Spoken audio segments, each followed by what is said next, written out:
E... Ai, ai, ai.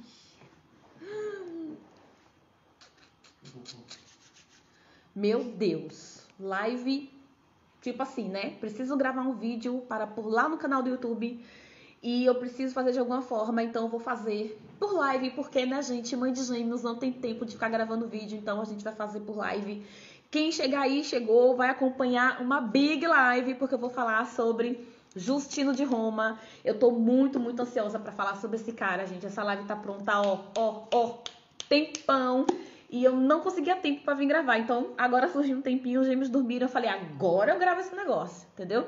Então, vamos falar de Justino de Roma? Vamos, Priscila, falar de Justino de Roma. Mas, gente, quem é Justino de Roma, né? Do que você tá falando, Priscila? Bom, quem me segue no Instagram sabe que eu falo de patrística, né? O que é patrística, Priscila? Pelo amor de Deus. Patrística, gente, nada mais é do que os documentos históricos, né, e teológicos que nós temos dos primeiros pais da igreja, tipo os primeiros sucessores dos apóstolos, né, aqueles que sucederam os apóstolos lá logo no início da era cristã.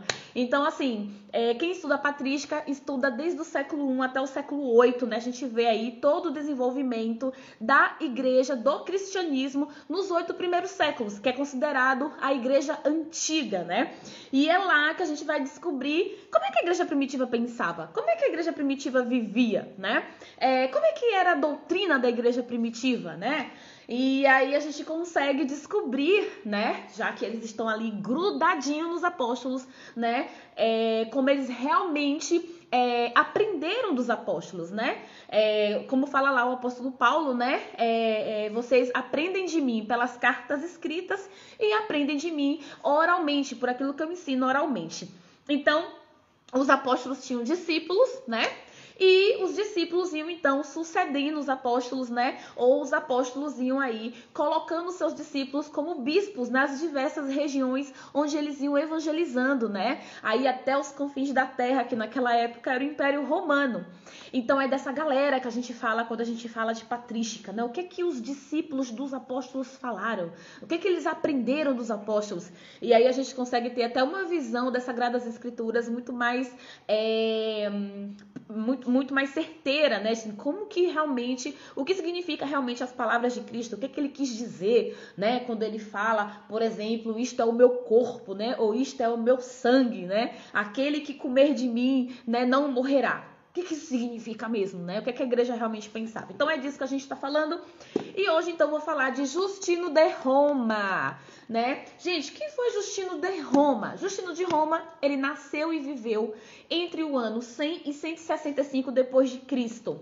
O que eu costumo falar, que ele foi um varão apostólico, no sentido de que ele viveu ali muito, muito próximo dos apóstolos, né? Já que, mais uma vez, o apóstolo João morreu por volta do ano 110, né? Então, Justino de Roma vai aí ser provavelmente contemporâneo do apóstolo João, né?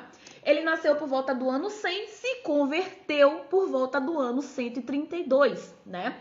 E parece, de acordo com os documentos históricos, que São Justino de Roma ele se converte por duas razões. Se converte ao cristianismo, né? Naquela época, obviamente, não se falava dessa forma, então ele se converte, né, aí a Jesus Cristo, né? Ele passa a crer nesse Jesus que morreu e ressuscitou por causa de duas coisas. Provavelmente o desencanto com a filosofia, já que Justino de Roma era um grande estudioso da filosofia, ele buscava a verdade, né, com V maiúsculo, e também por causa do martírio dos cristãos. Lembrando que neste período aqui nós temos, né, as grandes perseguições aos cristãos que vão morrer por amor a Cristo, por não negarem, né, a Jesus Cristo em prol dos ídolos do Império Romano. Então ele fica admirado com o imenso martírio que estava acontecendo de muitos cristãos que iam alegremente para a morte. Então isso tudo, essas duas coisas, né, a busca pela verdade e o martírio dos cristãos, o leva à conversão. Bom, ele, Justino de Roma, ele é um estudioso do cristianismo até, né, que ele encontrou ele é um estudioso da filosofia, porque ele está em busca da verdade, né, e ele encontra a sabedoria, ele busca a sabedoria, né, E aí ele vai encontrar a única filosofia digna e certa, né? Que é o cristianismo, conforme as palavras dele, né? Então o encontro de São Justino de Roma com Cristo vem acompanhado por essa busca pela verdade, né? Então muitos, inclusive, cristãos, eles começaram na filosofia e terminaram no cristianismo. É por isso que a gente costuma falar que a teologia é a coroa da filosofia, porque assim, gente, não dá para falar de teologia sem falar de filosofia, entendeu? As duas coisas estão intimamente ligadas, né? São Justino de Marte foi Marte, ele foi decapitado no ano 165, né? E segundo a tradição, ele foi decapitado junto com 6 companheiros que o acompanharam no martírio, ok? Porém, Justino de Roma, ele é considerado o melhor apologista do século II. Vocês têm noção do que é isso, né? Justino de Roma, até ele ser martirizado, ele vai escrever aí essa primeira e segunda apologias e o diálogo com Trifão, a fim de rebater as acusações dos judeus sobre o cristianismo, sobre os cristãos ali, aquela religião que estava nascendo ainda nesse período, né? Então, são essas duas obras que chegaram até nós, daquele período, que são consideradas autênticas, tá? Então, lá do ano 100, só é considerada autêntica aí essas duas obras que a gente pode ter certeza que foi ele que escreveu, ok? Essas duas apologias foram escritas por volta do ano 147 e 155, né? E é, portanto, anterior a Irineu de Leão. Quem segue aí Irineu de Leão, quem já viu minha live sobre Irineu de Leão, né, vai saber aí que Irineu de Leão vai escrever contra as heresias, né? Também faz parte da patrística, então ele escreve um pouquinho antes de Irineu de Leão. Bom, gente, olha só. O que Justino de Roma, né, vai escrever, né, nessa obra dele, nessas cartas que ele vai desenvolver? Bom, Justino de Roma, como vocês já viram, é filósofo, ele estima a verdade, ok? E ele vai falar o seguinte: o amante da verdade, de todos os modos e acima da própria vida, mesmo que ameaçado de morte, deve estar sempre decidido a dizer e praticar a justiça. O que ele quer dizer quando ele fala isso? Ele está dizendo que quando você descobre a verdade, você não deve abandoná-la, né? Eu lembro que quando eu me converti à fé católica, porque eu descobri a verdade, nesse meu processo de busca pela verdade, eu tentei negociar com Deus, né? Eu falei, Senhor, tudo bem, eu posso ser católica na minha igreja batista, né? Porque eu não conseguia imaginar como que seria a minha vida quando eu virasse católica. E quando eu tentei fazer esse diálogo com Deus, quando eu tentei negociar com Deus, né, de que eu iria na igreja católica, comungar a Eucaristia, que eu viveria a fé católica, mas lá na igreja batista, então o Espírito Santo falou comigo que não, né, falou comigo, não há quando você descobre a verdade, né, ou você a ama acima de todas as coisas, né, ou você vai negá-la. Né? E é isso que Jesus fala quando ele diz assim, né? Quem amar mais aos pais, aos irmãos, né? A vida do que a mim não é digno de mim, né? Jesus está falando o seguinte: quem ama mais todas as coisas, a sua vida acima da verdade, não é digno de mim. Então eu percebi que se eu negasse essa verdade, né? Se eu não tivesse decidida a dizer e praticar a justiça, então eu não seria digna de Cristo. E foi aí que eu falei, não, eu descobri a verdade, então eu preciso vivê-la. Porque se eu não viver essa verdade, eu estarei negando Cristo, né? Eu estarei crucificando Cristo. E eu poderia até perder minha salvação, né, gente? Porque assim, uma coisa é quando você não sabe, outra coisa é quando você descobre a verdade. É isso que o Justino tá falando aqui, né? E vamos lá, né? A primeira coisa que eu quero falar para vocês é sobre o combate que São Justino de Roma faz contra a idolatria, né? Eu tenho inclusive uma série de vídeos lá no meu canal no YouTube, né? Idolatria na Igreja Primitiva, onde eu explico o que é a idolatria e o que era a idolatria naquele período, ok? E São Justino de Roma é um dos grandes pais da igreja que vão falar sobre a idolatria e vão explicar o que é a idolatria, né? Quando que acontece uma idolatria. Então, São Justino de Roma, São Justino de Roma vive aonde? Vive em Roma, né? E, gente, Roma era o centro do Império Romano. O Império Romano não era só Roma. O Império Romano, ele vai se estender por boa parte da Europa, por boa parte da África, certo? Então, assim, o Império Romano era o mundo inteiro, tá? Para eles, o Império Romano era tudo que existia, ok? Por causa da dimensão do Império Romano. Então, o centro do Império Romano estava em Roma, e Roma era uma cidade extremamente pagã. Roma foi uma cidade que importou, que trouxe para dentro de si toda a idolatria grega, toda a idolatria dos caldeus e toda a idolatria dos egípcios, né? Então, era uma cidade que tinha dezenas de deuses, né? Por isso que nós falamos que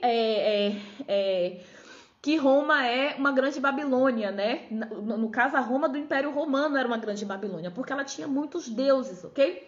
Então, Justino vive em Roma e ele vai explicar, assim como os padres apologistas fizeram, e eu já falei sobre eles nessas 4 aulas que tem aqui no canal do YouTube, que é esses caras aqui, ó, os padres apologistas, que também vão falar sobre o que é idolatria e vão falar sobre a idolatria no Império Romano. Gente, isso aqui é ótimo para vocês entenderem o que é de fato idolatria. Porque muita gente fala assim, orar para os santos, pedir intercessão dos santos, usar imagem, né? Falar com a imagem é idolatria. Nada disso é idolatria. Então, quando você vai para os pais da época, para os cristãos da época, que vão falar sobre idolatria, que você de fato vai entender o que é idolatria. Foi onde eu realmente aprendi o que é idolatria. Então, os padres apologistas, que também são desse mesmo período que Justino de Roma, vão também combater a idolatria. E é muito interessante, porque o que eles falam, Justino de Roma também fala, ok? Então, aqui, nos padres apologistas, nós temos Aristides de Atenas, Taciano Sírio, Atenágoras, Teófilo de Antioquia, né? E eles vão também explicar a origem dos deuses que foram adotados por Roma, pelo Império Romano, ok? E é interessante porque Justino de Roma, né, vai falar sobre uma tradição de entendimento, né, de como que surgiu esses deuses, né? Então ele vai dizer assim, os demônios, então tanto ele como os apologistas, né, os padres apologistas falam a mesma coisa, que os deuses são demônios, né? Então ele fala, os demônios apareceram aos homens, violaram as mulheres, corromperam os jovens e aterrorizaram os homens, que não sabendo que eram demônios maus, deram-lhe os nomes de deuses e chamaram cada um com o nome que deram a si mesmos, né? Então ele começa a explicar aqui a origem desses deuses, ok? E ele fala assim, é interessante que os demônios tenham feito isso, por quê? Porque os demônios conhecem as Sagradas Escrituras. Gente, quando os pais da igreja, nesse período, falam de Sagradas Escrituras, eles não estão falando do Novo Testamento, tá? Eles estão falando do Velho Testamento. Não existia Novo Testamento ainda aqui. Mesmo que Jesus tenha morrido lá em 33, no ano 33, o Novo Testamento ele só vai surgir como um Novo Testamento no século IV, ou seja, 400 anos depois. Então, sempre que, tanto na própria Bíblia, como nos documentos históricos, né, até o século IV, eles falam de Sagradas Escrituras, eles estão sempre se referindo ao Velho Testamento e não ao Novo Testamento, ok? Então, ele fala assim, os demônios, conhecendo as Escrituras, né, eles sabiam que Jesus ia vir à Terra, mas eles não sabiam quando Jesus ia vir, como Jesus ia vir e do que Jesus ia morrer, qual seria o sacrifício de Jesus, né? Porque no Velho Testamento, se vocês repararem, nenhum dos profetas fala que tipo de morte Jesus ia morrer. Você encontra palavras como madeiro, né? Como a serpente que foi estendida no deserto, você vê falando os chifres do unicórnio, mas não existe nenhuma referência de forma específica à cruz. Então, os demônios não sabiam como Jesus ia morrer, ok? Então, ele fala assim, quando você olha os deuses, você vê que existem semelhanças entre as qualidades de Jesus e dos deuses gregos. E aqui ele vai ser muito específico com os deuses gregos. Por quê? Porque os deuses gregos, eles eram parecidos com os homens, né? Os deuses gregos, eles eram parte homens, parte deuses, sabe? Nós tínhamos também semideuses, né? Então, ele vai falar primeiro dos deuses gregos, ok? Então, ele fala assim, por exemplo, existia um deus naquela época chamado Hermes, ok? E esse Hermes, ele era chamado de Verbo de Deus. Quem é chamado de Verbo de Deus? Jesus Cristo. Então, reparem, esse Hermes, ele era chamado de Verbo de Deus. Existia um deus também chamado Perseu. E esse deus nasceu de uma virgem. Gente, quem nasceu de uma virgem? Jesus Cristo, ok? Existia também um deus chamado Asclépio. E esse deus Asclépio, ele curava os doentes e os enfermos. Quem curou os doentes e enfermos? Jesus Cristo, ok? Então ele fala assim, é interessante porque cada deus grego, ele tinha uma qualidade que era de Jesus, mas eles não tinham todas as qualidades reunidas neles mesmos. Cada um tinha uma qualidade, mas eles não tinham todas as qualidades reunidas de Jesus Cristo. Por quê? Isso era uma tentativa, né, demoníaca de que quando Jesus viesse à Terra, as pessoas não se impressionassem com o que Jesus iria fazer, porque eles já tinham deuses que faziam aquelas coisas, ok? Então, ele fala assim, a coisa era tão feia naquela época, essa questão da idolatria, isso é idolatria, tá? Que os deuses adorados em Roma não incluíam só os deuses da Grécia, do Egito ou dos caldeus, mas também os imperadores romanos, que eram considerados dignos de imortalidade e ainda apresentavam testemunhas que diziam ter visto César subir aos céus numa pira. Então a coisa era muito louca, porque era assim, qualquer pessoa podia ser declarado Deus, entendeu? Não só os deuses que foram importados, gregos, egípcios e caldeus, mas os próprios romanos, incluindo os imperadores, a gente sabe disso, né? Tem muitas referências aí de imperadores que se declaravam imortais. Aí o que acontecia? Quando o imperador morria, aparecia alguém falando, olha, eu vi César, que o nome dos imperadores sempre era César, né? Eu vi César subindo numa pira pro céu. Aí pronto, aí a galera, entendeu? O Senado romano tinha o poder, inclusive, de declarar deuses, né? E aí o Senado romano ia lá e declarava, né, como deus, né, enfim. E aquela pessoa passava a ser adorada como um deus de fato, né? Então, quem não adorava, quem não cria nesses deuses, eram considerados ateus, certo? Qual era o grande problema para os cristãos? Os cristãos não criam nesses deuses, porque os cristãos sabiam que o único Deus verdadeiro, né, era Jeová, e que seu filho Jesus Cristo tinha morrido, tinha nascido de uma virgem, né, tinha feito milagres, tinha morrido e tinha ressuscitado e subido aos céus. Então, os cristãos, eles só tinham um Deus, né, que era o Deus invisível, né, que era o Deus de Abraão, de Isaac e de Jacó. Então, para os romanos, né, que não conheciam esse Deus, eles falaram, olha, se vocês não acreditam nos nossos deuses, então vocês são ateus. Porque nós não conhecemos esse Deus que vocês acreditam. Nós não acreditamos que Jesus Cristo ressuscitou. Logo, esse Deus não existe, então vocês são ateus. E, gente, naquela época, o tecido da sociedade era religioso. Todas as ações da sociedade, né, toda a cultura da sociedade estava baseada, né, alicerçada na religião. Então, você ser considerado ateu era, assim, a pior coisa que poderia acontecer, ok? E isso, então, vai dar o start para as perseguições, né, contra os cristãos, ok? Então, os cristãos, eles eram acusados porque eles não adoravam esses deuses, né? Que Justino chama de coisas sem alma e mortas, assim como está nas escrituras, né? Que não têm a forma de Deus, né? Então, ele acusa os idólatras de dar em nome de Deus as coisas corruptíveis e que necessitam de cuidado. E é fato. Gente, os deuses egípcios eram os piores. Por quê? Os deuses egípcios eram animais, então você tinha cobra, você tinha sapo, né, que era rã, você tinha morcego, você tinha uma série de animais que eram considerados deuses, né? Que são coisas corruptíveis, né? Que precisam de cuidado. Os deuses caldeus eram o sol, era a lua, era a água, era o fogo, certo? Então, elementos que não têm vida em si mesmos, né? Não, acho que para o sol a gente falar que não tem vida em si mesmo é forçar a barra, né? Mas assim, são elementos criados, né? Que não são elementos que existem sozinhos, que são sustentados pelo universo. Então, ele fala assim, vocês chamam de Deus coisas corruptíveis. Então, assim, gente, obviamente, Santa Teresa d'Ávila, nós chamamos Santa Teresa d'Ávila de deusa, né? Ela é um deus? Não, não é um deus. Santa Teresa d'Ávila é um ser humano, né? E nós, quando pedimos intercessão de Santa Teresa d'Ávila, a gente sabe que a gente está falando com um ser humano que amou muito a Cristo, que foi um herói da fé, né? Que morreu e está na presença do Criador. Então, né? Já começa por aí a derrubar essa concepção de idolatria que eu tinha da Igreja Católica, ok? Só que o que acontece? Ele fala assim, cara, vocês têm aí um monte de deuses, só que só os cristãos, né, que eram os únicos a serem odiados e mortos pelo nome de Cristo. Então, se o cara adora um sapo, vocês não estão nem aí. Então, assim, vocês têm liberdade religiosa, vocês podem adorar quem vocês quiserem, mas nós não temos liberdade de adorar quem a gente quiser. Só a gente é perseguido e morto. Olha que injustiça, né? Porque realmente em Roma você poderia adorar o que você quisesse. E ninguém tava nem aí. Ah, mas não poderia adorar Jesus. Adorar Jesus era um grande problema, ok? Então, São Justino, ele vai citar os romanos que cultuavam árvores, rios, ratos, gatos, crocodilos, vários animais irracionais, né? E não eram perseguidos por isso, ok?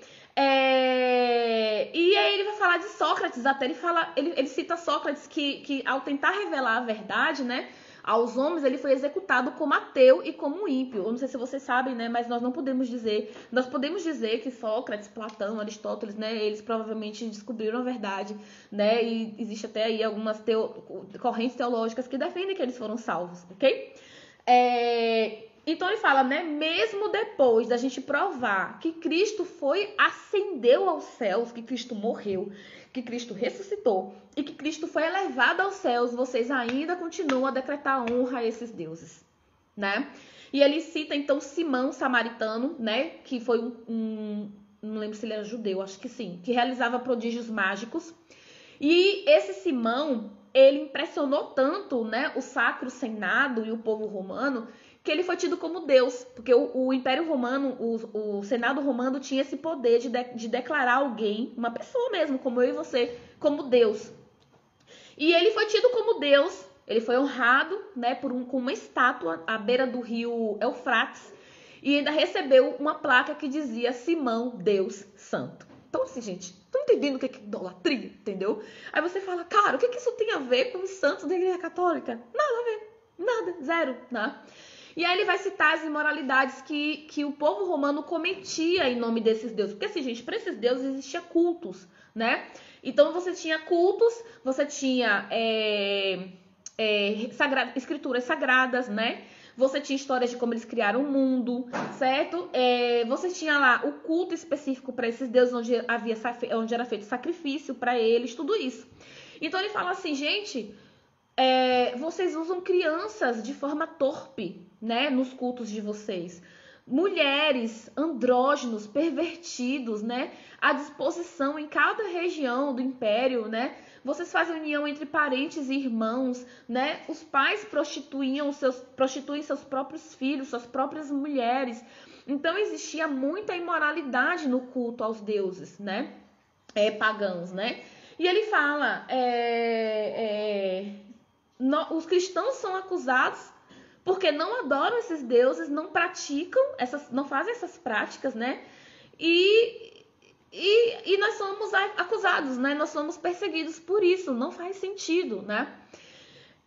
Enfim, ele vai fazer aí, então uma enorme, né? Vai fazer assim, uma grande defesa, né, do cristianismo em relação à idolatria. E aí, quando você quer entender o que é idolatria, é muito legal você ler essa partezinha aqui dos primeiros pais da igreja, que vão falar muito sobre idolatria, e você vai entender realmente o que é idolatria, né, o que é adoração, qual é a relação entre adoração e sacrifício, né, porque assim, gente, não se adoravam os deuses sem sacrifício. Por isso que Jesus é sacrificado como cordeiro, certo? Não existia. Então, para você adorar, você precisava sacrificar. Então, o que os romanos faziam? Eles sacrificavam seus filhos, sacrificavam crianças, sacrificavam os escravos, porque era no derramamento de sangue que era efetivada a adoração.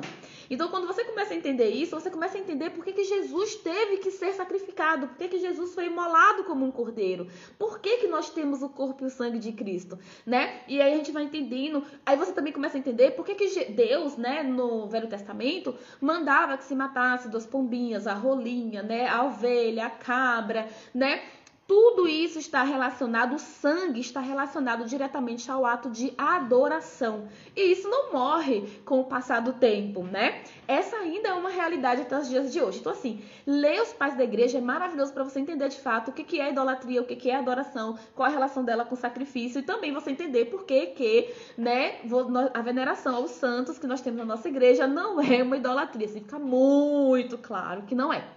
Bom, outra questão que Justino de Roma vai falar também, né, na sua primeira e segunda apologia, é sobre os falsos cristãos, né? Sempre, gente, que a gente fala de heresia, nós não estamos falando das religiões pagãs, tá? Sempre que os pais da igreja falam de heresias, eles estão se referindo aos falsos cristãos. Gente, naquele período já existia falsos cristãos? Sim, as divisões e cismas no cristianismo começaram muito cedo. No século II, nós já temos relatos de divisões e cismas entre os cristãos, ok? E aí os pais da igreja vão fazer grande defesa da unidade, da necessidade da unidade entre os cristãos, de todos terem a mesma fé, o mesmo batismo, a mesma doutrina, crerem da mesma forma. E por que que isso, então, hoje é um problema, né? Por que que o catolicismo e o protestantismo são um grande problema? Porque rompe exatamente com a unidade da fé, que foi um dos principais motivos pelos quais os pais da igreja lutaram tanto nesse período. Então, no século II, já estavam surgindo diversas seitas gnósticas, né? Os marcionistas, né, era a seita que mais intrigava Justino. Os marcionistas não eram cristãos? Não, os marcionistas se diziam cristãos.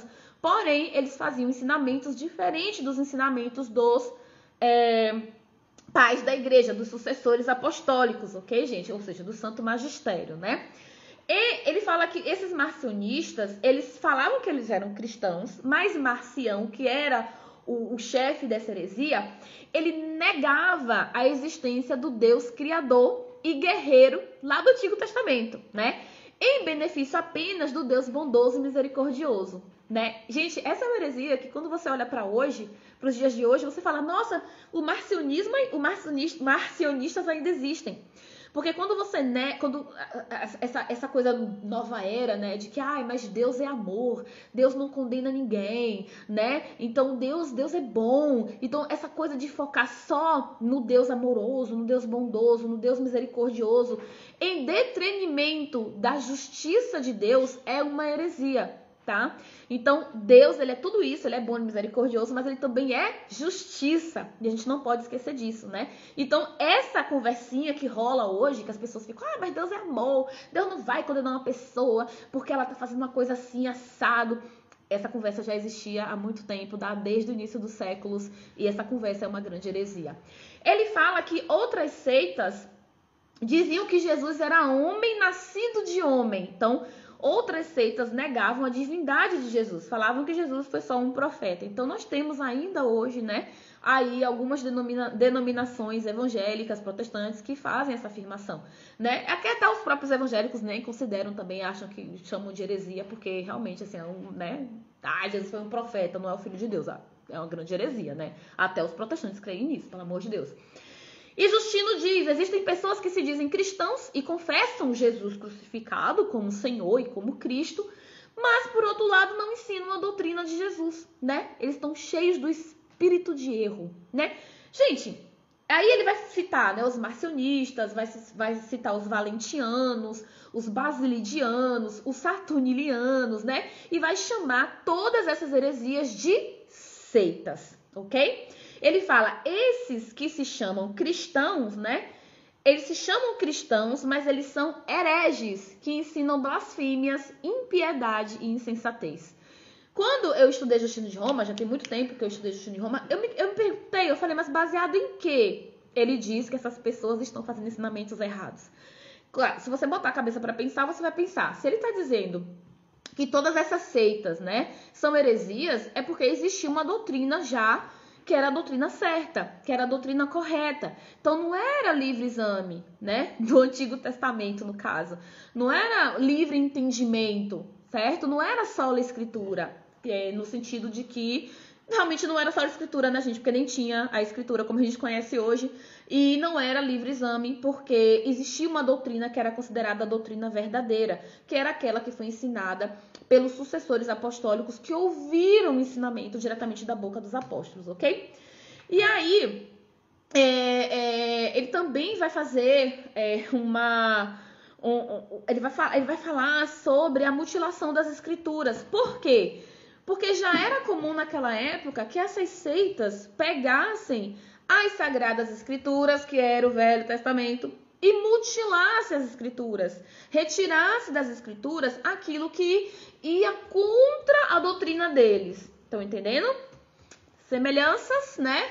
temos semelhanças hoje, né, com o protestantismo, né, com o que Lutero fez. Lutero não fez nada de novo, mas quando Lutero tira aí os 7 livros do Velho Testamento, ele está fazendo uma coisa que as heresias daquele período já costumavam fazer também.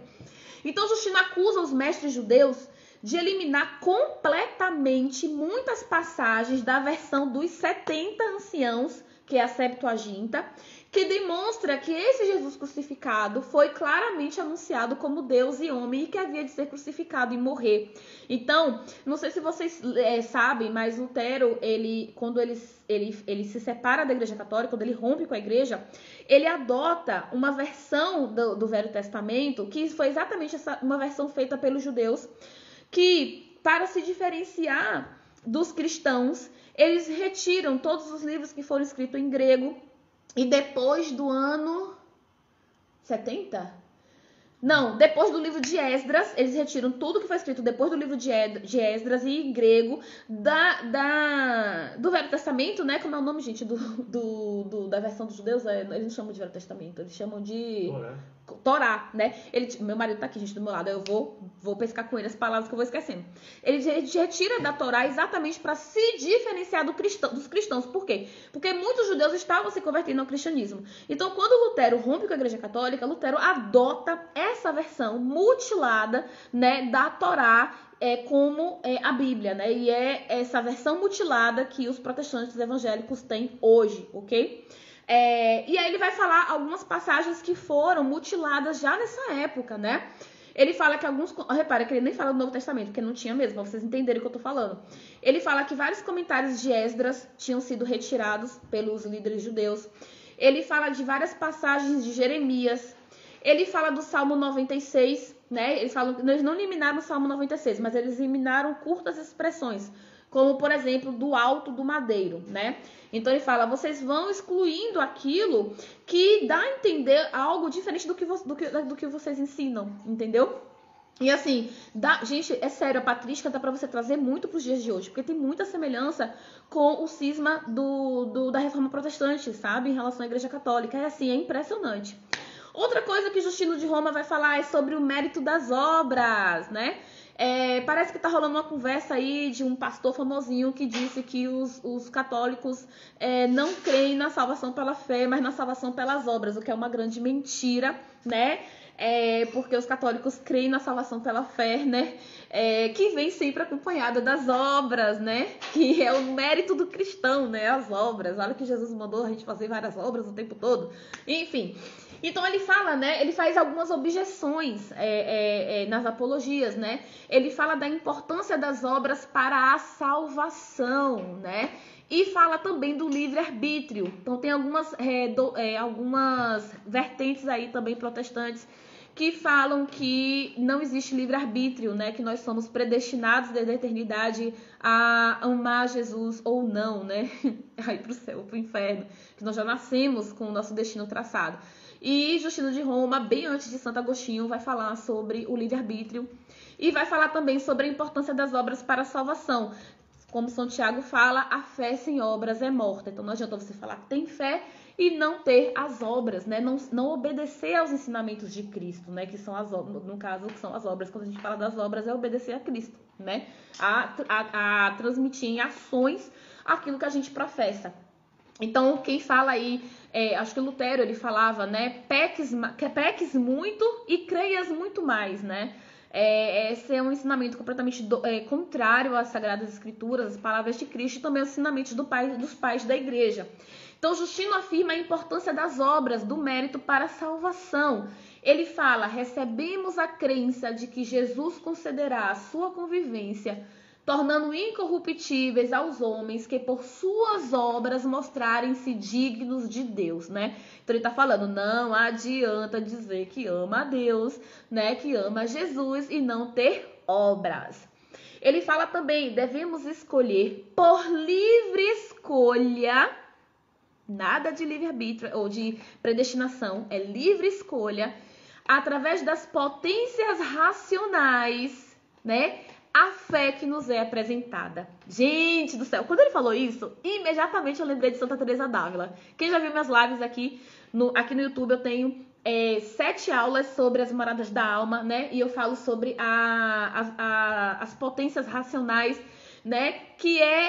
O que são as potências racionais, né? Gente, a nossa alma, ela é dotada de racionalidade, ok? Nós temos imaginação, nós temos memória, nós temos a inteligência, nós temos os 5 sentidos, a visão, a audição, o tato, o paladar e o olfato. O que São Justino de Roma está falando, e Santa Teresa d'Ávila vai repetir 15 séculos depois, é que nós devemos escolher por livre e espontânea vontade, com toda a nossa alma, com tudo isso que eu falei aqui para vocês, a fé que nos é apresentada. Ou seja, escolher servir a Cristo, escolher crer em Cristo é um ato racional. Não é um ato sentimental. Não é um sentimento, eu sinto que Jesus é o Salvador, eu sinto que Ele é a verdade. A verdade não tem nada a ver com sentimento, mas tem a ver com a capacidade com a sua capacidade de escolher por livre escolha, utilizando todas as suas potências da alma, toda a sua racionalidade, né? Essa verdade que lhe foi apresentada. E ela também fala isso. E ele fala que essa questão da potência, né, da alma, essa noção de que nós devemos crer em Cristo com todas as nossas potências, ela tem origem em Aristóteles, né? Tem origem na filosofia, ok? Olha, tem alguém falando aqui, seu vídeo do Eusébio foi decisivo para o meu pai que andava afastado da igreja e duvidando. Depois de ver seu vídeo, ele não titubeou mais. Ai, que alegria. Gente, vocês não tem noção de como eu fico feliz, assim, sempre que alguém aparece falando, por causa do seu vídeo, alguém se converteu, ou eu voltei pra igreja. Porque, assim, a minha intenção é essa, né? A minha intenção não é converter protestante, sabe? Eu não tenho negócio de pescar em aquário alheio, não é minha praia. Eu quero que nós, católicos, saibamos qual é a origem da nossa fé. Eu sempre falo sobre isso. Eu quero que vocês saibam da onde vocês vieram, para onde nós estamos indo, né? Que igreja é essa que a gente pertence, que igreja católica apostólica romana é essa, como ela efetivamente crê, né? Qual é a verdadeira doutrina, porque a maioria das pessoas que estão aí pela internet, que não são católicas, estão disseminando mentiras, né, sobre a verdadeira igreja católica, sobre a nossa doutrina, né? Então, se a gente conhece a origem da nossa fé, se a gente conhece a origem da nossa doutrina, nenhuma dessas falácias, né, que inventam sobre nós católicos irá convencer, irá ocupar o nosso coração, irá trazer dúvidas para nossa cabeça, nenhuma dessas coisas, tá? Mas voltando, ele fala, né, São Justino de Roma, que as nossas obras brilhem diante dos homens. Vocês estão entendendo o que ele está falando? Não se é cristão se não tiver obras, né? E o padre Paulo Ricardo, ele fala, né, que os santos são astros luminosos que brilham à luz de Cristo. E é isso. Os santos da nossa igreja nada mais são do que astros luminosos que brilham à luz de Cristo, né? Ele fala que as nossas obras brilhem diante dos homens, a fim de que, vendo-as, admirem o vosso Pai que está no céu. Né? Ele fala um dos principais motivos pelos quais honramos a vida dos santos é que olhar para os santos é olhar para as obras deles e ver nas obras deles a Deus. Gente, quem que olha para São Francisco de Assis e não vê Deus nas obras dele? Quem olha para Santa Teresa d'Ávila e não vê Deus nas obras dela, né? Quem olha para Santa Teresa de Calcutá e não vê Deus nas obras dela? Quem olha para Santo Agostinho e não vê Deus nas obras dele? Então, isso são os santos da nossa igreja. Os santos da nossa igreja, né? Eles tiveram obras que nos mostram Deus, certo? Então, São Justino fala sobre a imortalidade da alma, porque existe uma heresia, e existe ainda hoje, heresias que falavam que quando nós morremos, né, a alma também morre, né? Ou a alma fica dormindo, podemos falar isso também, né? É uma grande heresia, né? E ele fala que a imortalidade da alma, gente, é a base da doutrina da comunhão dos santos. Por que nós, hoje, podemos pedir intercessão para Santa Teresa d'Ávila, por exemplo? Porque nós cremos que quando nós morremos, o que morre é o corpo, né? Mas a nossa alma, ela é imortal. Quando nós morremos, dá-se o julgamento, né? Ou a gente vai para o céu, ou a gente vai para o purgatório, ou a gente vai para o inferno, ok? Nós cremos que Santa Teresa d'Ávila, pelas suas obras, né, que pela luz de Cristo que ela brilhou nesta terra, nós cremos que ela está no céu. Então, a imortalidade da alma é a base da doutrina da comunhão dos santos, né? Que a igreja ela está em comunhão, tanto na terra como no céu, ok? Então ele fala assim, se a morte termina na inconsciência, se quando você morre você fica inconsciente, né? Seria uma boa sorte para os homens maus, ele fala, né? Mas mesmo depois da morte, as almas conservam a consciência. Então, para vocês verem que desde aquela época, os pais da igreja já ensinavam sobre a imortalidade da alma. Quando você morre, a sua alma não fica morta e a sua alma não fica dormindo, tá, gente? São heresias. Quando você morre, dá-se o julgamento, você vai lembrar de tudo. Tem inclusive, eu tive uma conversa com uma pessoa conhecida sobre isso, né? Essa pessoa tava falando, não, mas quando você morre, você esquece, né, da vida na terra, você vai pro céu e você esquece de tudo que você viveu na terra. Aí eu falei, gente, mas qual seria o sentido de você ir com amnésia pro céu, né? Eu falei, não é isso que as Sagradas Escrituras falam, não é esse o ensinamento da igreja, né? Quando nós morremos, nós permanecemos conscientes e nós lembramos de tudo aquilo que aconteceu na terra. Porém, nós não sofremos mais se a gente estiver no céu. Por quê? Porque nós estamos agora na eternidade, né? Na presença da plenitude. Então, nós vamos ter todo o conhecimento, né? Toda a visão da plenitude. Não tem como você sofrer com isso, né? Com toda a plenitude e sabedoria que você vai ter lá na presença de Deus. Então, você vai entender tudo que a gente não entende hoje, né? Bom, então ele fala que esse já é um conhecimento antigo, né? Ele fala, os estoicos vão falar... serão castigadas... Olha, gente, para vocês verem que essa coisa da imortalidade da alma, né? Ele fala assim, serão castigadas as almas dos iníquos que ainda depois da morte conservarão a consciência e que as dos bons serão felizes. Ou seja, mesmo antes do cristianismo, né, do advento de Cristo, o ensinamento estoico já falava sobre a imortalidade da alma, ok? Então ele fala, aqueles que se vê que não vivem como cristãos, olha as obras aí, que sejam declarados não cristãos, por mais que repitam com a língua os ensinamentos de Cristo, pois ele disse que se salvariam não os que falam, mas os que praticam também as obras.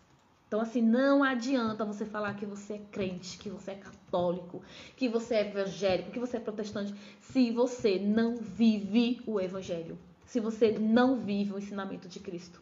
Não adianta. Você é cristão da boca para fora. Então você, na verdade, não é cristão. E que vamos trazer para o catolicismo, né? A maioria dos católicos, infelizmente, hoje, não são católicos. A gente fala católico de IBGE, mas, na verdade, nós nem deveríamos usar esse termo. Nós deveríamos falar não católicos. Porque se você fala que você é católico e você não vive o catolicismo, você não é católico. Pagão batizado. O Marcelo tá me falando aqui, né? O nosso padre Adriano, ele falou um termo muito interessante.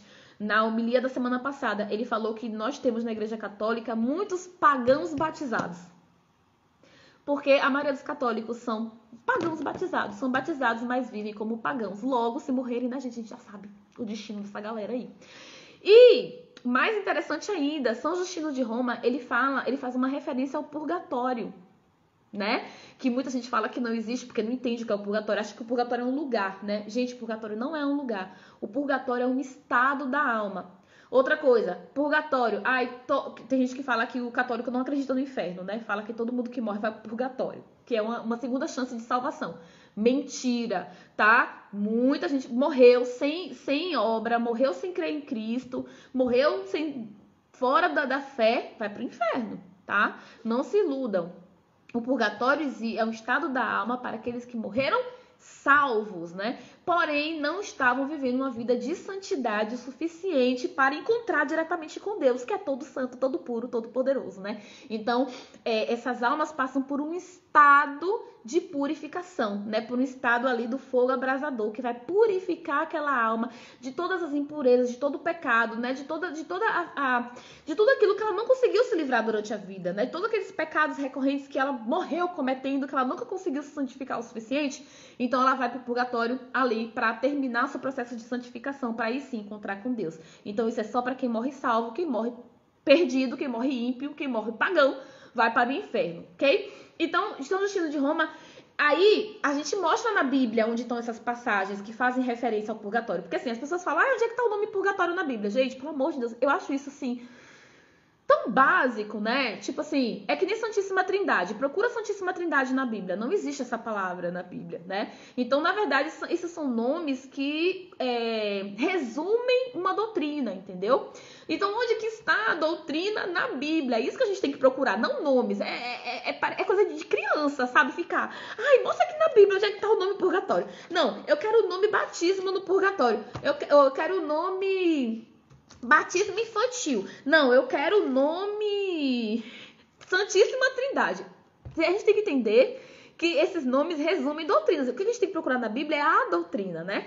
E aí, o entendimento da Igreja Católica, gente, é o mesmo dos pais da Igreja, porque é a mesma Igreja, né? São Justino de Roma, inclusive, ele vai citar um versículo que nós citamos até hoje, que é Lucas, capítulo 12, versículo 48, né? Onde ele fala, cada um pagará a pena conforme mereçam as suas obras pelo fogo eterno, e que terá de prestar contas a Deus, segundo as faculdades que recebeu do próprio Deus, conforme nos indicou Cristo, a quem Deus deu mais será exigido por Deus. Então, ele faz aí a referência à doutrina do purgatório, né? Que é essa pena que nós, que recebemos de Deus, que morremos em Deus, vamos ter que pagar, né? Depois de nossa morte, né? Porque é quem Deus deu mais ele vai exigir. Eu falo, tô lascada, né? Eu falo, meu Deus, por que o Senhor me deu isso tudo? Por que o Senhor me deu a patrística? Por que o Senhor me deu outros conhecimentos? Porque assim, eu acho que eu vou pinar muito no purgatório. Olha como eu tô sendo, né?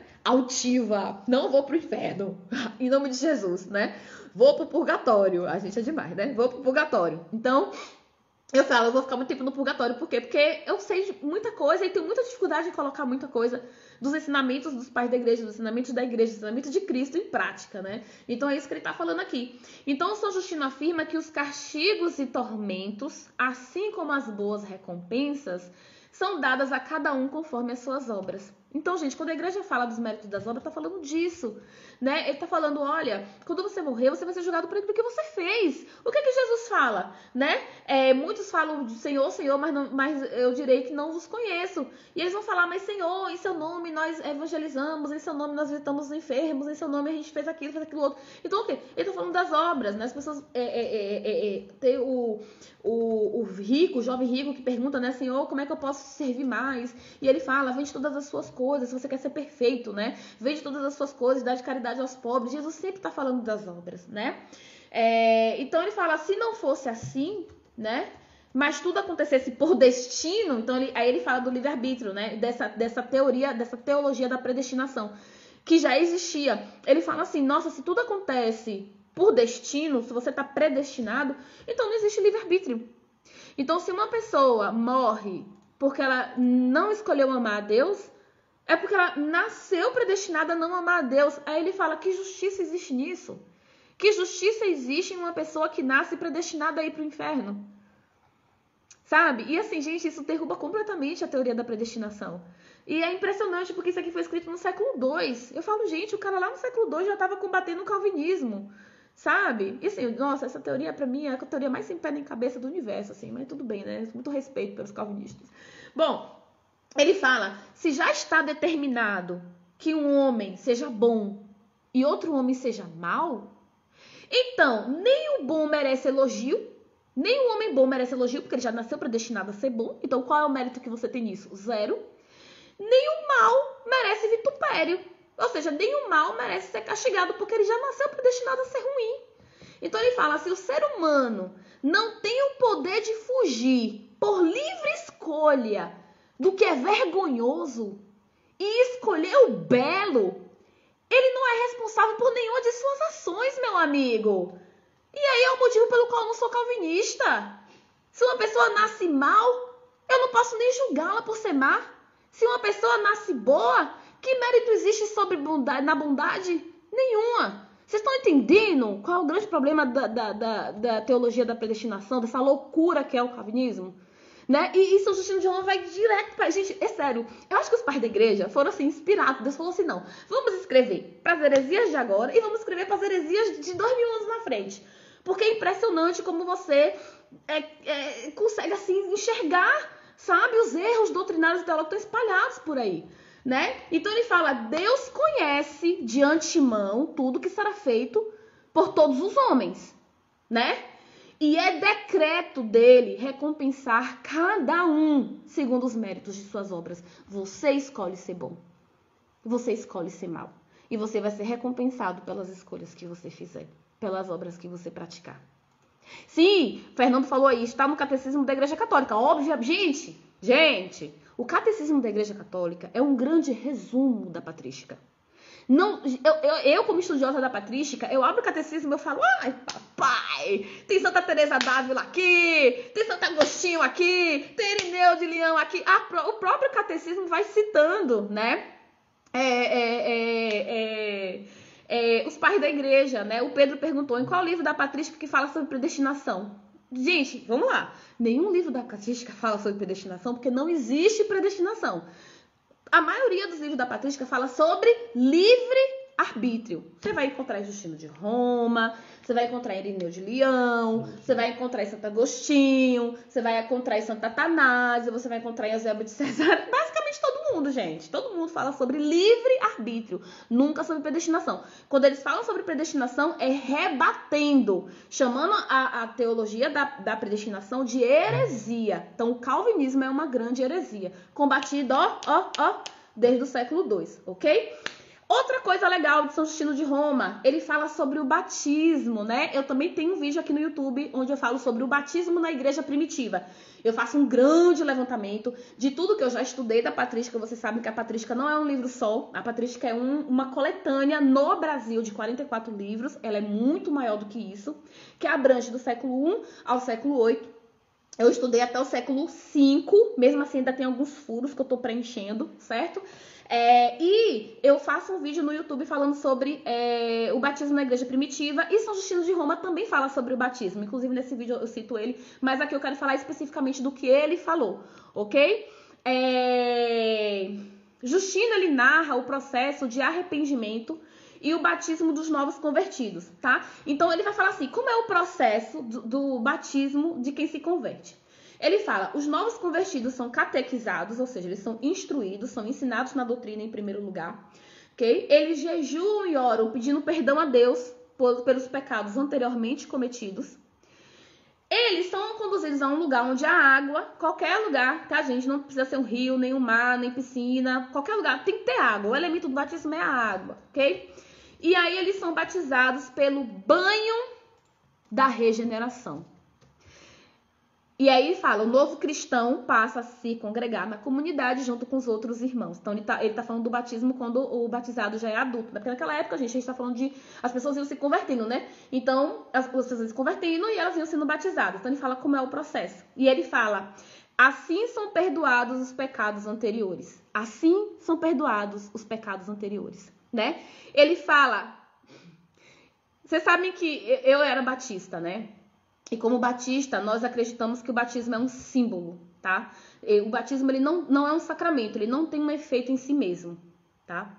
Como eu acreditava, como eu aprendi, tá, gente? Eu não posso falar para todos os batistas, porque existem aí várias linhas de batistas. Existem até batistas reformados que eu nem sabia que existia.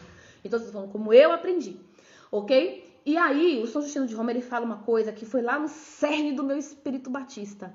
Ele fala, com efeito... Que proveito tem um banho que só limpa a carne e o corpo?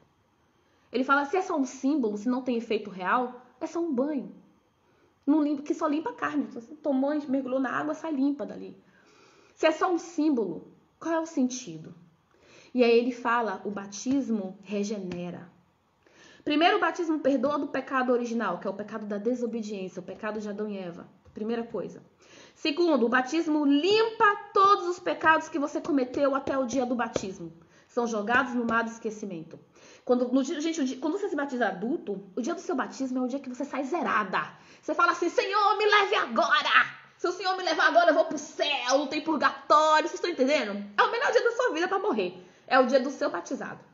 Porque você sai limpo, zerado, pronto para... Entendeu? Encher o seu cofre de pecado. Porque a gente, né, sai regenerado, mas a gente ainda tem aí a concupiscência da carne, né? E a gente vai, sim, cometendo esses pecados, né? Mas aí a gente vamos tentar não cometer os pecados mortais, né? Pelo menos isso. Então, ele fala que o batismo, ele é um sacramento em si. Ele tem efeito em si, que é independente da vontade do batizando. Creia você ou não, que o batismo perdoa os pecados.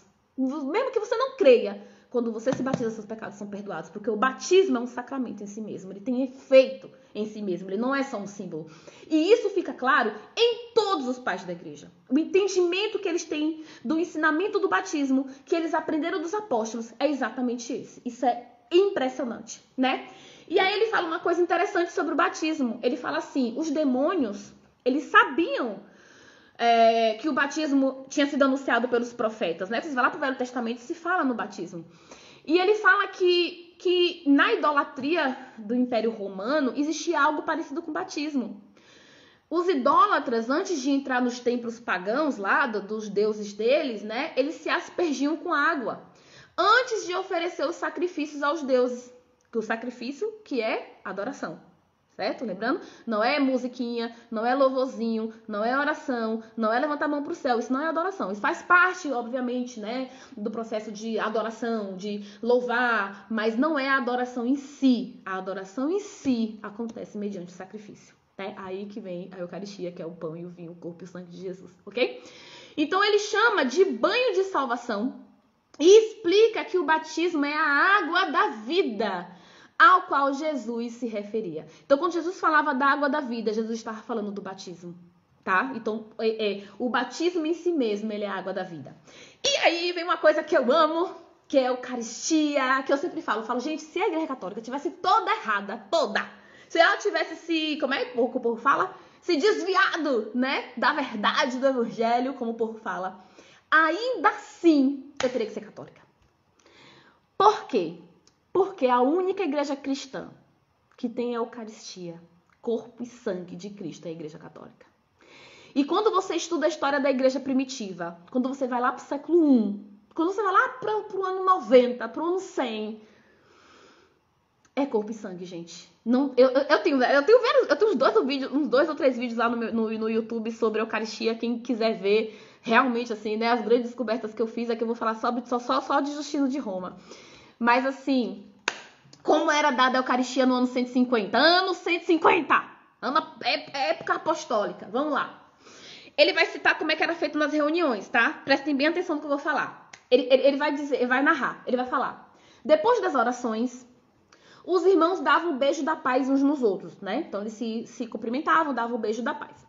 Depois, o presidente da reunião, né, que naquela época ainda não chamava bispo, né, enfim, o presidente da reunião, ainda não tinha um nome, pegava o pão em uma vasilha com água e vinho. Lembrem aí como é que é a oração eucarística, como é que é feita. O padre faz o quê? Quando ele pega o cálice, ele coloca água no vinho. Lembram? Ok, o presidente da reunião pegava o pão em uma vasilha com água e vinho. Nunca foi suco de uva, pelo amor de Deus, tá, gente? Se ao te oferecerem suco de uva dizendo que é Santa Ceia, neguem. É vinho, o elemento é vinho. Pegando o pão e a vasilha com água e vinho, o presidente fazia uma oração eucarística que, inclusive, é muito parecida com as orações que são feitas hoje na missa. Né? Porque a oração eucarística ela foi sendo desenvolvida ao longo do tempo, né? Nós temos aí no ano 150 uma versão da oração eucarística e ao longo do tempo ela vai sendo melhorada, né? Vai sendo aí acrescentados elementos. Ele louvando e glorificando a Deus. Então ele vai louvar, glorificar a Deus, vai fazer uma oração eucarística com esses elementos nas mãos. Ele fala, depois da oração, toda a congregação responde amém, ok? Aí ele fala, os ministros ou diáconos, né? Hoje nós temos os ministros da Eucaristia, davam a cada um dos presentes parte do pão, do vinho e da água, os quais se pronunciou a oração, e estes levavam também aos ausentes. Qual é o sentido, em primeiro lugar, de você levar o pão e o vinho para um doente, para uma pessoa que não foi para a reunião, se ele é só um símbolo? Se ele não é corpo e sangue de Cristo? Primeira coisa que eu me perguntei, não faz sentido. Eu vou levar um pão e um suco de uva para um doente, para quê? Se não tem sentido, se ele não é corpo e sangue, é uma representação, tá? São Justino nos conta que este alimento se chama Eucaristia e afirma que ninguém pode participar da Eucaristia a não ser que creia nos ensinamentos e tenha sido batizado e vive em estado de graça. Vive conforme o que Cristo nos ensinou. Gente, o que é viver em estado de graça? É você estar em uma situação em que você não está em pecado mortal, ok? Se você vive em adultério, se você matou alguém, se você é caluniador, se você provoca ira no irmão, se você é mentiroso, né? Você não pode participar da Eucaristia. Você está em pecado mortal, você não está em estado de graça. Como é que a gente fica em estado de graça, gente? Através da confissão, certo? Então ele fala, nós não tomamos... Gente, aqui, pelo amor de Deus, como é que alguém pode assistir esse vídeo, ver essa fala, ler? Como é que alguém pode ler uma passagem dessa e não entender o ensinamento dos apóstolos? Ele fala, não tomamos essas coisas como pão comum ou bebida ordinária. Não é pão e não é vinho. Por virtude da oração, gente, eu tô lendo. Este alimento é transformado. É carne e sangue daquele mesmo Jesus encarnado. Gente, é sério, como é que alguém vira pra mim e fala, eu já li a patrística, mentira, né? Qualquer pessoa que fala pra mim que já leu a patrística toda, eu já não acredito. E fala que continua acreditando que a Eucaristia não é corpo e sangue. Tá? Gente, é sério, todos os pais da igreja falam de maneira explícita. Quem já leu Irineu de Leão não vai... Não tem como. Ele fala, foi isso que os apóstolos, nas memórias por eles escritas, se referindo aos evangelhos, nos transmitiram. Ele está dizendo, nós cremos que quando os apóstolos falam que Jesus disse, isto é o meu corpo, isto é o meu sangue, fazer isto em memória de mim, nós cremos que é corpo e sangue. Nós não cremos que é um símbolo. Gente, eu me arrepio toda, porque assim, eu fico desesperada. Como alguém fala que lê um negócio desse e ainda não crê. Não crê, porque se recusa a acreditar na verdade. Ele fala, Justino faz uma associação da Eucaristia com a flor de farinha que curava a lepra. Lá no Velho Testamento, né? Os leprosos deviam oferecer uma flor de farinha no templo para serem curados da lepra. Porque como é que era? No 8º dia, o ordenamento, né? No 8º dia pegará 2 cordeiros sem defeito e uma cordeira de 1 ano sem defeito, com 3 jarros da melhor farinha amassada com óleo, com uma oferta de cereal e uma caneca de óleo. Está lá em Levítico capítulo 14. Ele fala que essa flor de farinha era a figura do pão da Eucaristia, que o nosso Senhor Jesus Cristo mandou oferecer em memória de sua paixão. Não sou eu que estou falando isso não, tá, gente? Eu, não falo nada da minha boca. Pelo amor de Deus, eu não sou teóloga, eu não sou profeta, eu não sou nada. Eu estou falando para vocês daquilo que eu aprendi, daquilo que eu descobri. Vocês fazem o que vocês quiserem com essa informação, tá? Eu já fiz as minhas escolhas, tá? Ele fala que nesta época os cristãos sofriam diversas acusações dos judeus por causa da Eucaristia. Gente, uma das acusações, inclusive, que os judeus, que os cristãos sofriam, era de canibalismo, que ele chama de... Ele não, outro pai da igreja, ele chama de nefrofagia, como é, amor, que chama? Ele dá outro nome lá. Antropofagia. Né? Por quê? Porque a reunião dos cristãos era secreta, tá? Quem não era cristão não podia participar naquele período por causa das perseguições, blá, blá, blá. Então, os judeus e os romanos ouviam falar que nessas reuniões se comia o corpo e o sangue de Cristo. Como eles não sabiam quem era Jesus, então eles achavam o quê? Que os cristãos cometiam antropofagia, ou seja, que os cristãos nas reuniões sacrificavam alguém e comiam o corpo e o sangue deste alguém, ok? Então, assim, nós temos diversos assim, descrições históricas que provam que a igreja primitiva aprendeu dos apóstolos que é corpo e sangue, sabe? São Justino, no Diálogo com Trifão, que é a 3ª carta aqui desse livro, né? Ele fala sobre essas acusações de antropofagia. Ele fala assim, vocês acreditam que nós devoramos homens? Gente, por que os judeus acusariam os cristãos de devorar homens se a Eucaristia não fosse carne e sangue? Se fosse um símbolo, certo? Ele fala, e vocês ainda acreditam que depois dos banquetes nós apagamos as luzes e nos entregamos às paixões ilícitas? Porque, como eu falei, as reuniões dos cristãos eram privadas. 4G. Voltei, gente, vocês estão me vendo? Ai, Jesus, meu coração chega gelou. Imagina, eu perder uma live já não sei quantos minutos, nem sei quanto tempo eu tô falando aqui. né? E, pelo amor de Deus, mandem mensagem aí falando se eu voltei. Por favor, tá? Alguém me avisa aí. Pri, já estamos vendo você de novo aí. Sim. Tá, voltou, amor? Ai, pronto. Marcelo tá vendo quem tá me vendo aí. Bom, gente, se cair minha conexão é porque de vez em quando a internet dá uns back aqui, vocês não saem não, tá? Vocês ficam aí que eu volto, ok? Tô no 4G agora. Vocês viram até onde? Não sei, né? Eu sei que eu tô falando, ele tá falando lá com o Trifão que os judeus acusavam os cristãos de antropofagia, né? Porque as reuniões eram secretas. Então eles ouviam falar, este é o meu corpo, este é o meu sangue. Então eles ficavam achando que os cristãos comiam pessoas, depois de matar as pessoas, comiam essas pessoas, né? Mas na verdade estavam se referindo ao corpo e sangue de Cristo, ok? E ele fala mais: meu nome é glorificado entre as nações, e em todo lugar se oferece meu nome. Escrevi errado. Lá em Malaquias, capítulo 1, né? É uma profecia, vai falar. Meu nome é. Jesus fala na profecia, né? Meu nome é glorificado entre as nações, e em todo lugar se oferece ao meu nome incenso e um sacrifício puro. O sacrifício puro que se refere é a Eucaristia, ok? Justino explica Malaquias, né? Ele vai dizer assim, antecipadamente, Jesus fala do sacrifício, o profeta, né, no caso, fala dos sacrifícios que nós, as nações, lhe oferecemos em todo lugar, isto é, o pão da Eucaristia e o cálice da própria Eucaristia.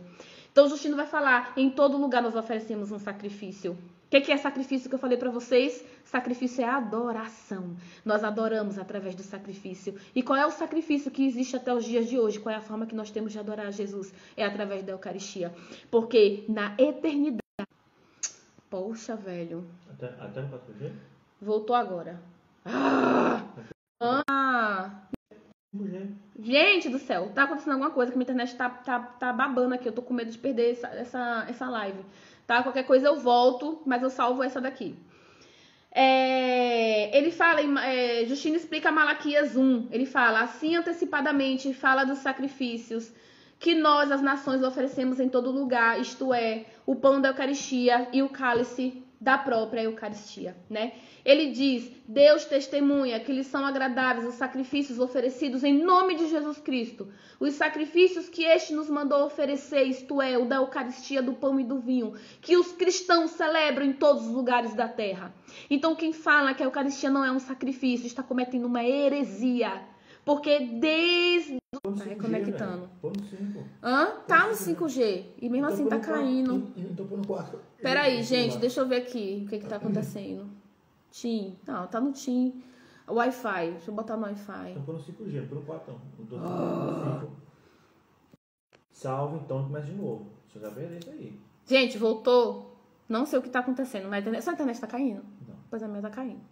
Ai, Senhor, Maria, passa na frente, Maria, porque isso é muito importante que a gente tá falando aqui. Né? Voltou aí? A live? Pronto. Bom, é interessante, né? Como eu falei, sacrifício, né? Gente, eu tô me perdendo já. O sacrifício vivo, pois é. Então, o São Justino de Roma, ele vai dizer que a Eucaristia é o sacrifício, né? É o sacrifício de Cristo, é o sacrifício que nós iríamos oferecer em todos os lugares, ok? E é interessante, por quê? Porque São Justino cita que Deus disse que rejeitaria os sacrifícios dos judeus. Mas os judeus justificavam, dizendo que Deus aceitava as orações que os homens faziam e que essas orações é que agora são o sacrifício. Então, quando as pessoas falam assim, não, mas as orações, o louvor, né, isso que é adoração, você está cometendo uma heresia, porque não é adoração. Né? Jesus rejeitou a adoração dos judeus, né? Porque no interior do judaísmo, nessa época, gente, haviam homens de tendência antissacrificial, ou seja, que eram contra o sacrifício, né? Que afirmavam que a oração e o amor para o próximo substituíam os sacrifícios, né? Que só um culto espiritual era agradável a Deus. Olha só, né? Ah, não, Deus não quer mais sacrifício, somente um culto, né, espiritual. Olha o que o povo fala hoje, né? E aí Justino vai rebater. Justino vira e fala, as orações e ações de graças oferecidas na Eucaristia do pão e do vinho, no qual se recorda a paixão de Cristo, é que é a adoração. É que é a verdadeira adoração. É que é sacrifício. Então, nós temos, desde o século II, aqui, ano 150, a confirmação de que o pão e o vinho se transformam, de fato, aí é a doutrina da transubstanciação, né? Que é o nome que resume a doutrina, né? Que os pais da igreja, os primeiros cristãos, efetivamente entendiam a passagem de João 6, né? Não como uma representação, mas efetivamente como corpo e sangue de Cristo. Então, assim, isso pra mim não tem o que discutir. Então, quando alguém vira pra mim e fala assim, eu já li a patrística. Gente, é sério. Deus me perdoe, eu não tô sendo assim, sabe, boçal não, mas assim, uma palavra que a pessoa fala sobre patrística, eu já sei se ela já leu ou não. Porque não tem condições. Não tem condições da pessoa falar, eu já li patrística e negar a Eucaristia, sabe? Porque tá muito claro, é claro como a água, sabe? Não tenho o que negar disso aí, né? E aí, pra gente encerrar, graças a Deus, né? Vamos conseguir manter essa live. Ele faz uma explicação de como era a liturgia dominical, né? Como é que aconteciam as reuniões. E assim, gente, sempre que eu vejo um pai da igreja narrando como é que era feita a liturgia, nossa, eu vejo muita semelhança com a nossa missa hoje, sabe? Muita, nada a ver com os cultos protestantes e evangélicos, me perdoem, meus amigos separados, mas tudo a ver com a missa. Então, vamos lá, como é que ele narra no século II, como é que era feita as reuniões, né? Ele fala, sempre damos ações de graças por tudo que comemos, ou seja, nós damos ações de graças pela Eucaristia. Ele fala, no domingo, dia que se chama-se Sol, né? Celebra-se uma reunião com todos os irmãos, com todos os cristãos, onde leia-se as memórias dos apóstolos. Você vê que não se chama Bíblia, porque não existia a Bíblia, né? Então, leia-se os evangelhos e os escritos dos profetas. Então, como é que faz a liturgia hoje, né? Você vai para a missa, é feito o quê? A homilia, né? Da palavra. Aí é feita a leitura de uma passagem do Velho Testamento, uma leitura do que no caso é o escrito dos profetas, faz uma leitura dos salmos e faz uma leitura do evangelho, né? Às vezes até duas leituras. Então, é o mesmo padrão. Ele fala, quando o leitor termina, então alguém faz essa leitura, o presidente faz uma exortação, no caso, né? O padre faz uma homilia. Aí ele fala, todos daí vão rezar juntos, né? Nós rezamos o quê? Juntos, o Pai Nosso, né? E ele fala, oferece-se então o pão, o vinho e a água. E o presidente faz a oração onde toda a igreja responde amém, né? Você sabe que na missa, né, nós vamos participando da celebração com várias passagens, né? Isso, gente, acontece, ó, desde lá do século, desde do início, assim, a congregação sempre participou da missa ativamente, como é hoje na missa, ok? Então, sempre se faz, em todas as reuniões, né, faz-se a consagração do pão, do vinho e da água, faz a Eucaristia. Ele fala, distribui-se então a Eucaristia e envia-se a Eucaristia aos ausentes. Por quê? Por ser corpo e sangue de Cristo, né? A igreja cria e crê, porque ela faz isso até os dias de hoje, de que os doentes, os enfermos podem ser curados através da Eucaristia, porque é corpo e sangue de Cristo, né? Então é a mesma coisa que se fazia lá no século II, a igreja permanece fazendo até os dias de hoje. Aí ele fala, segue-se então as ofertas, onde cada um dá conforme queiram e de livre vontade. Gente, nenhum pai da igreja, nenhum documento histórico faz alusão a recolhimento de dízimo. Então, essa coisa da obrigatoriedade do dízimo que existe, né, no meio protestante e evangélico, ela não tem, nós não temos, assim, nenhum registro histórico, né, que fala que isso fosse feito nas igrejas primitivas, tá? Nunca houve dízimo. O dízimo era uma prática judia, né? Dos judeus, não dos gentios. No caso, para nós gentios, o que se faz é a oferta. Então, você oferta conforme o seu coração, conforme você queira dar de livre vontade, ok? Então, não existe dízimo, assim como é na igreja católica até os dias de hoje, né? Quando eu me tornei católica foi muito interessante, porque eu já não acreditava em dízimo. Eu estudava muito a Bíblia, né, antes de me tornar católica, e eu falava, gente, mas não tem alusão a dízimo no Novo Testamento, isso era uma prática para os judeus, não faz sentido vocês dizerem, mas tá lá no Velho Testamento. É aquele negócio de usar o Velho Testamento para algumas coisas e para outras não. Eu falava, sim, mas o Velho Testamento também fala que é proibido o homem cortar a barba, né? Nem por isso nossos homens andam com barbas grandes. Então eu falava, isso não era pra gente, né? Nós somos outro povo. É oferta. E aí, eu lembro que Marcelo falou pra mim, né? Não, mas nós realmente não temos dízimo, nós temos ofertas. E eu falava, caraca, então Eu falava, gente, os católicos entenderam o negócio, né? Enfim, então você não vê aí nenhuma referência realmente aos dízimos nos pais da igreja. Ai, falei, né, gente? Eu falo muito, meu Deus do céu. Gente, sou sanguínea que gosta de falar, pronto. Eu encontro espaço na live e falo até... Bom, gente, era isso que eu queria compartilhar com vocês sobre Justino de Roma, tá? Sobre esse carinha aqui. Tem muito mais coisas que ele fala aqui, mas são coisas muito teológicas, sobre cristologia, né? Sobre ressurreição da carne, sobre profecias, sobre o batismo, profecias sobre a Eucaristia. Gente, tem muita coisa. Ele fala sobre circuncisão em Cristo, sabe? Fala sobre a lei dos sacrifícios, enfim. Então, assim, tem coisas que são muito teológicas que eu nem saberia como passar pra vocês, porque como eu falei pra vocês, eu não sou teóloga, né? E nem sou formada em filosofia. Então, assim, eu compartilho com vocês aquilo que eu consigo depreender daquilo que eu vou estudando. E também, assim, como hoje eu já estudei vários livros, então eu consigo fazer esse link entre os pais da igreja, né? O que é que um falou, o que o outro falou também. Então, eu já tenho essa visão geral de como que era a igreja historicamente falando. Então, assim... Espero que vocês tenham gostado, espero que enriqueça a vida de vocês, que fortaleça a fé e o amor de vocês pela Santa Igreja Católica, pelo nosso Senhor Jesus Cristo, que é o cabeça da nossa igreja, nós somos o seu corpo, né? Então, assim, que quando alguém vier agora falar alguma coisa contra a nossa igreja, você saiba defender, você saiba falar com amor, né? Mostrar onde está o erro, mostrar como a igreja sempre creu, né? Lá... né, da época dos apóstolos, e mostrar que essa é a nossa fé. Né? A fé católica é a fé dos apóstolos, é a fé dos pais da igreja. Então, muito obrigada a vocês que ficaram comigo. Gente, uma live surpresa. Deu 30 pessoas do teste, tá?